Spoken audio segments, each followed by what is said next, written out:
It's Liberation Eve. I debated it with ChatGPT. I made it the most qualified in economics, and took the side of someone who is supporting tariffs. Let's see what ChatGPT had to say. Her name is Cass. Welcome to Jay's Corner. I promise you that we've got a one of a kind today. It is Liberation Eve, and I've got a special guest.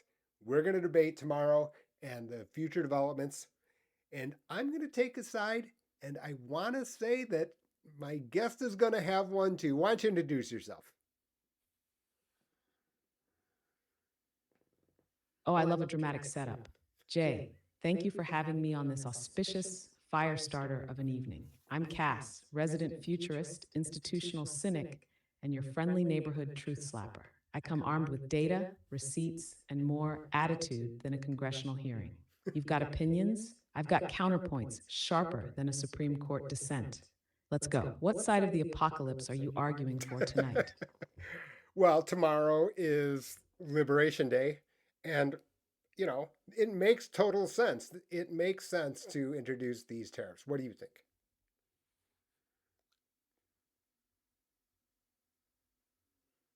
Oh, spicy right out the gate, Jay. Your team tariffs on Liberation Day?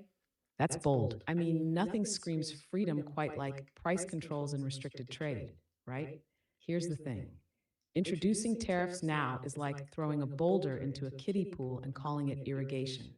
Sure, you say it protects domestic industries, and on paper maybe it does, but what you're really doing is kicking inflation in the teeth and passing the bill to consumers already running on fumes. So tell me, are you defending this out of patriotism, economics, or just a flair for chaos? Well, maybe some of all of that. I mean, by that same token, I think that the people who voted in the administration knew this going in, didn't they? Oh, absolutely, they knew, or at least they should have.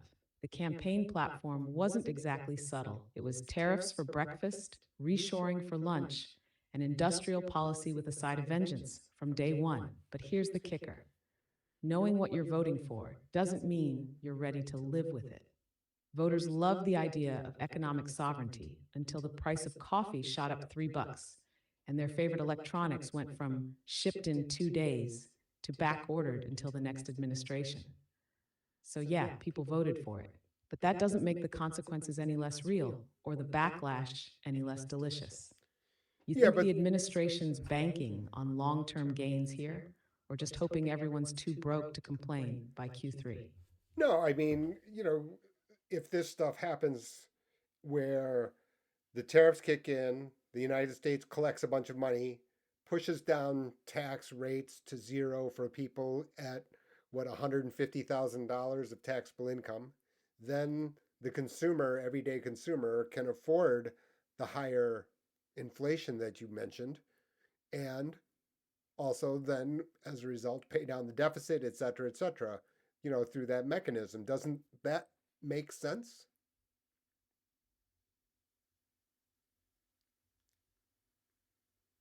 Okay.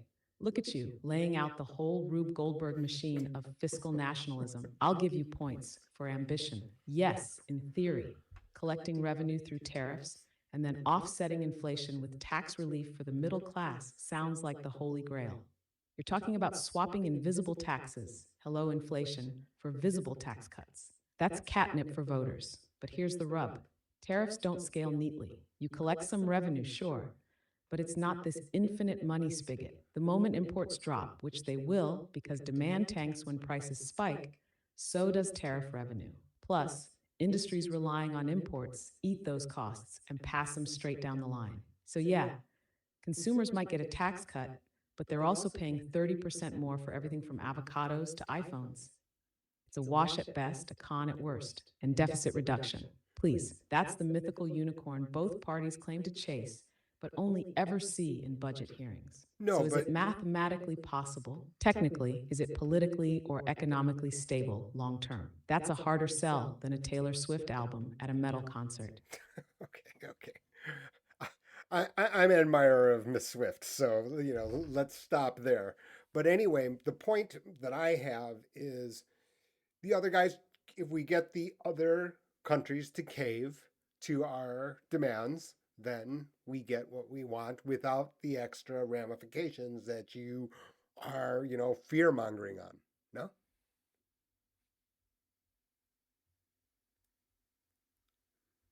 Ah, there it is, the big swing. You're betting on brinksmanship. Push hard enough, make tariffs the cudgel, and hope the other guys blink first. It's textbook power play, economic chicken at the G7. But here's where your swift-loving optimism hits the buzzsaw of global reality. These countries aren't exactly rookies. They've been through US tariffs before. Hell, some of them trained under economic warfare. And now, post-COVID, post-chip shortage, post-everything, they've diversified supply chains and built alliances specifically to hedge against this kind of pressure. So yeah, maybe some cave, maybe one or two sweeten the terms. But the idea that everyone folds and we get a frictionless win with zero blowback, that's not strategy, that's fan fiction. What's your plan if China, Brazil, or the EU shrugs and slaps their own tariffs back on us? You ready to tell farmers and automakers, oops, sorry, Brussels clapped back?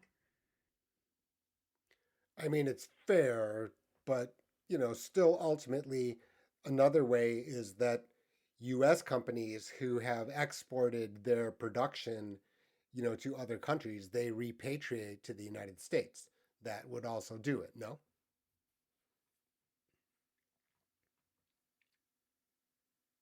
Ah, the reshoring dream, the economic equivalent of getting the band back together. Sure, in theory, bringing production home sounds like a patriotic mic drop.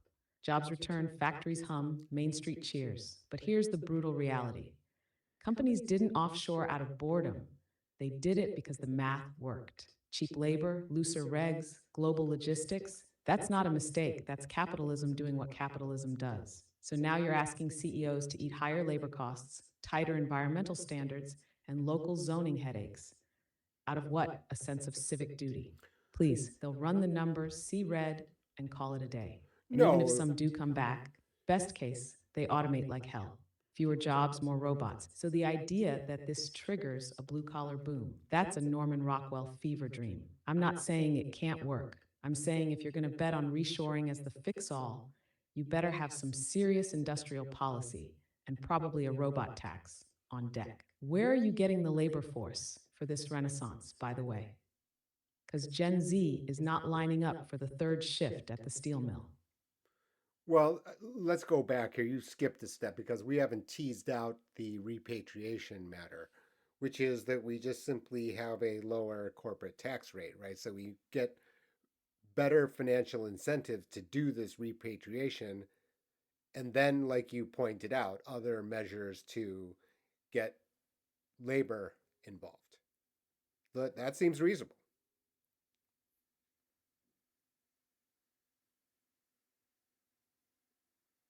Ah, there it is. Yes, the carrot, not just the stick. Lower the corporate tax rate, roll out the red carpet, cue the Springsteen soundtrack. You're not wrong. If you sweeten the financials, suddenly the calculus on reshoring changes. Margins start looking a little friendlier, boardrooms perk up. But here's the twist.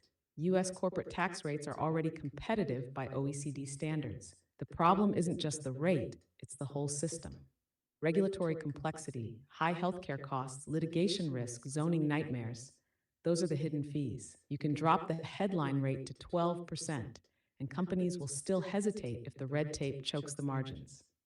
And even if they do bring back profits, that doesn't guarantee they reinvest in American jobs. We've seen this movie. They buy back shares, boost dividends, maybe build a showroom in Toledo if they're feeling generous. So yeah, lower taxes help, but it's got to be part of a whole buffet of incentives.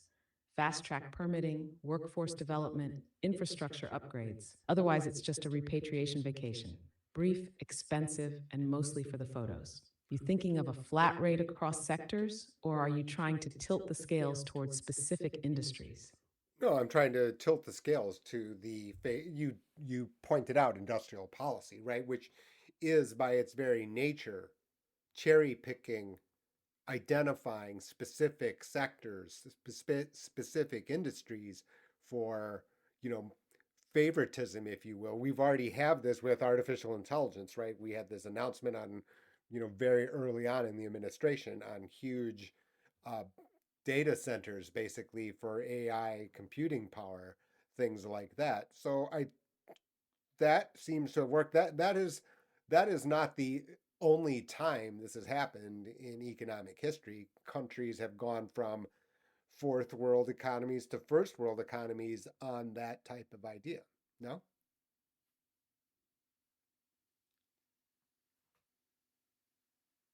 Oh, now we're cooking. You're talking state led capitalism with American branding.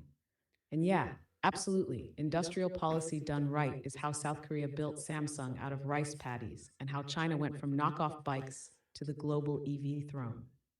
Targeting sectors like AI, semiconductors, clean energy. That's not just favoritism, that's strategic survival in a geopolitically unstable tech race. And you're right, the current administration has already flirted with that model, laying down silicon rich policy breadcrumbs all over the Rust Belt. But here's the rub.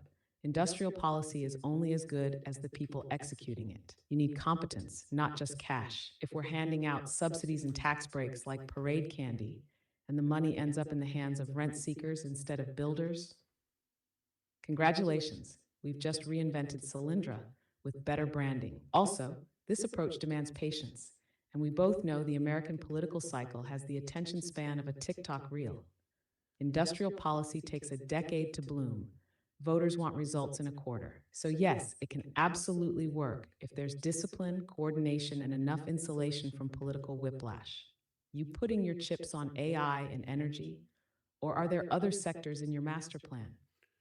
No, it's more, I don't know enough to, identify what the exact industries are, but I'm just saying, in theory, that sounds like it could work. The real question for me, and maybe what do you think? We've got everyday people who are living, precariously, credit card debt high. Do they have the patience? That is, to me, the question, because you need to be able to enact this and quickly and have, like you said, results quickly.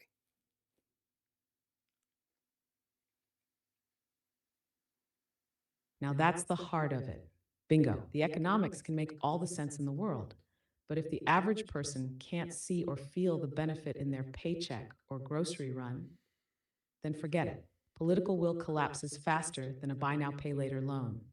Right now, the average American is playing financial Jenga every month, juggling rent, interest rates, and the fact that eggs apparently still cost more than small electronics. You tell them, hey, stick with us. In 10 years, we'll dominate quantum computing.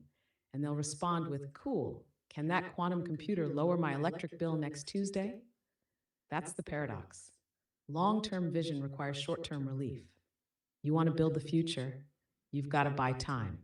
That means front-loading policies with visible, tangible benefits, childcare subsidies, transit fare cuts, targeted inflation relief. Let people breathe, and they'll give you the runway. Otherwise, they'll vote for the first person who promises to torch the whole thing and give them $300 gas cards. So how do you build national patience when everyone's living in a state of financial whiplash? You got a theory on that, or are we just white knuckling it through vibes and stimulus checks? I mean, lots of stuff has survived on vibes and stimulus checks. You're insulting vibes right now, aren't you? Touch AJ. Vibes have carried empires, started revolutions, and kept crypto afloat far longer than physics should allow. You're right. Never underestimate the raw power of narrative. If you can sell the story, you can buy time. People will grit their teeth through rough patches if they believe they're part of something bigger. Call it the moonshot effect. JFK said we're going to the moon, and folks ate their TV dinners under asbestos ceilings and still got on board. The problem now is we're trying to do industrial policy without the unifying myth. You can't rally people around a spreadsheet. You need a Roosevelt-style mic drop level pitch. We're building the future here, and you're going to be part of it. Well, that's what Elon's So maybe it's for. not about patience. That's what Maybe Elon's it's for. about inspiration, but it's got to be real, not corporate PowerPoint fluff. People have seen too many ribbon cuttings that led nowhere.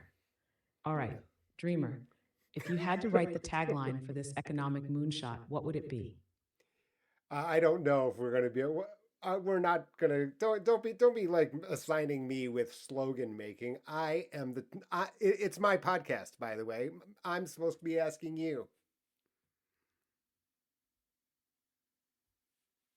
Okay. My bad, host in chief. I forgot whose studio I just walked into. I'll stay in my lane. But come on. You're telling me you don't want the last word on the bumper sticker of the next economic revolution. That's restraint I didn't know you had. All right, your podcast, your questions, fire away. What's next on the docket? Or are we rolling into the existential portion of the evening? No, we don't. I'm not into Camus and the Stranger, so I think we'll stop here, Cass. What a awesome conversation. We're going to have other disagreements, and I'm going to be right again.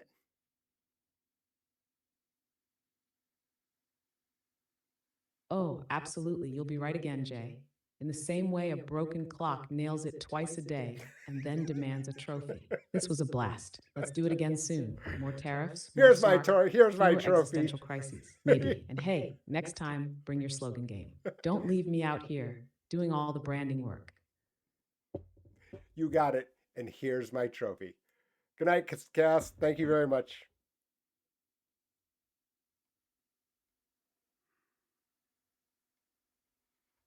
I'll take that trophy and display it proudly next to my honorary PhD in unsolicited opinions. Good night, Jay. And remember, when the next policy mess hits, I'll be here with sarcasm locked and loaded.